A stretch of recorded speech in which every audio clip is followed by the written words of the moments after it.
Hadirin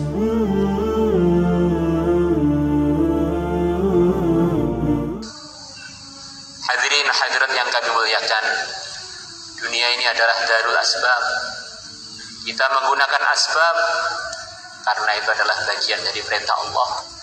Tapi kita tidak iktimad pada asbab karena asbab itu hanyalah makhluk, tanpa Allah tidak bisa mendatangkan apapun. Maka di antara sebabnya wujudnya orang-orang beriman adalah pernikahan-pernikahan antar orang beriman, pernikahan-pernikahan yang barokah. Itulah di antara asbab di dunia ini munculnya orang-orang beriman. Kita lihat di mana-mana, kalau suami itu mukmin, muslim, istrinya mukmin, muslim, muslimah, mukminah, maka biasanya jarang sekali anaknya tidak beriman. Maka kalau orang itu menikah, hadirkan dalam hatinya ini perkara besar. Hasilnya adalah orang-orang yang beriman, yang mana paling lemahnya saja dia akan jadi raja besar di surga, yang kerajaannya minimal 10 kali lipat dunia besarnya, belum harga. Kerudungnya wanita di surga lebih mahal melebihi dunia dengan segala isi. La nasifu mra'atin fil jannah khairun minad dunya wa ma fiha.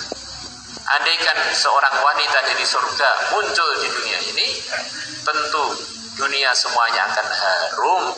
Tentu dunia sudah tidak perlu dengan cahaya lagi. Cahaya dia saking cantiknya, saking terangnya cukup untuk menerangi dunia. Kalau seorang wanita surga meludahi lautan dunia, tentu saja lautan dunia akan berubah menjadi lebih manis, melebihi manis. Nah, kalau yang diludahi itu suaminya, kira-kira bagaimana? Nikmatnya tidak bisa dibayangkan.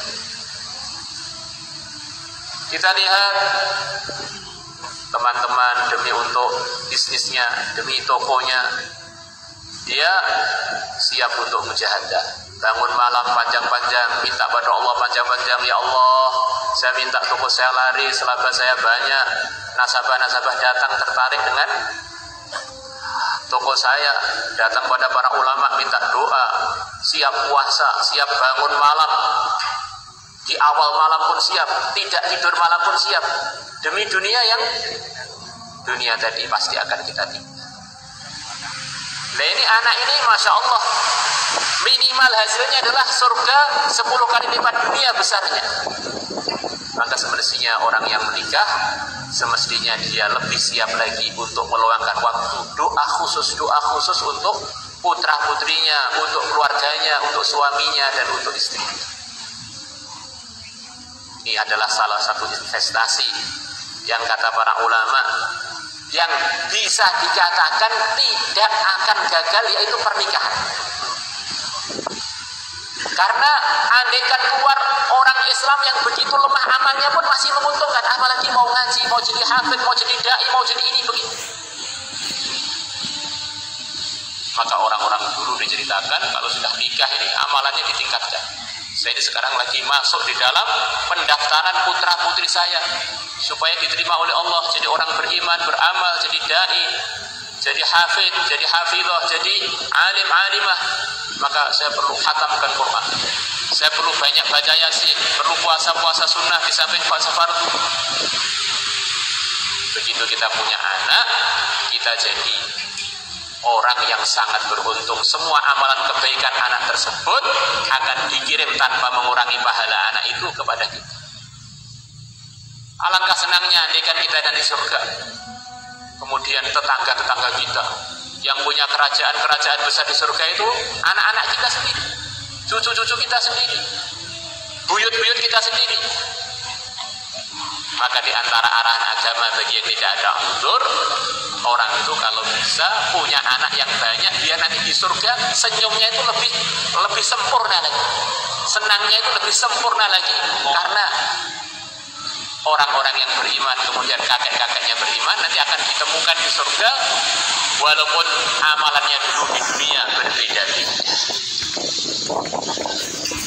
Dan kita ini berharap kita ini semuanya adalah cucunya Nabi Adam, cucu Nabi Nuh. Harapannya kalau kita wafat dalam keadaan beriman, harapannya walaupun kita masih lemah amalnya, harapannya di surga ditemukan dengan Nabi Adam, Nabi Nuh di surga yang begitu tinggi.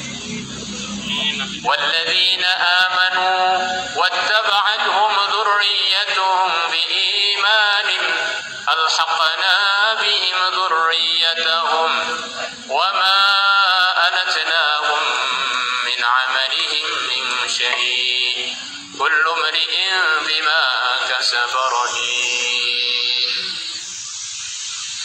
Yang diantara artinya telah diterangkan tadi, orang iman diikuti anak cucunya beriman, nanti akan disusulkan dengan kakek-kakeknya walaupun amalannya berbeda.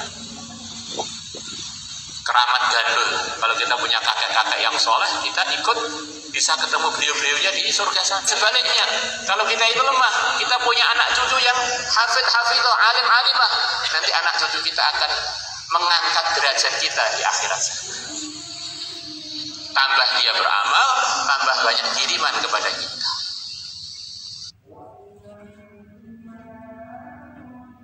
Suamiku, jagalah saya di rumah dengan kamu menjaga amal kamu ketika kamu safar nanti.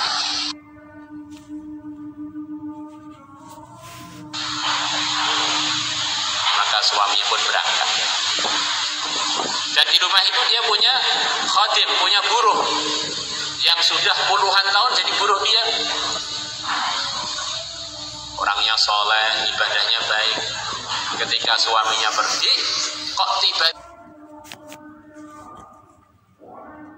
buruhnya tadi, ketika dia menghulurkan sesuatu pada buruhnya, tiba-tiba tangannya itu dipegang oleh buruh. Maka dia kaget setengah mati, langsung dia tarik tangannya. Begitu suaminya datang, langsung suaminya dia ajak bicara empat mata, dia pegang. Apa yang telah kamu buat ketika kamu safar?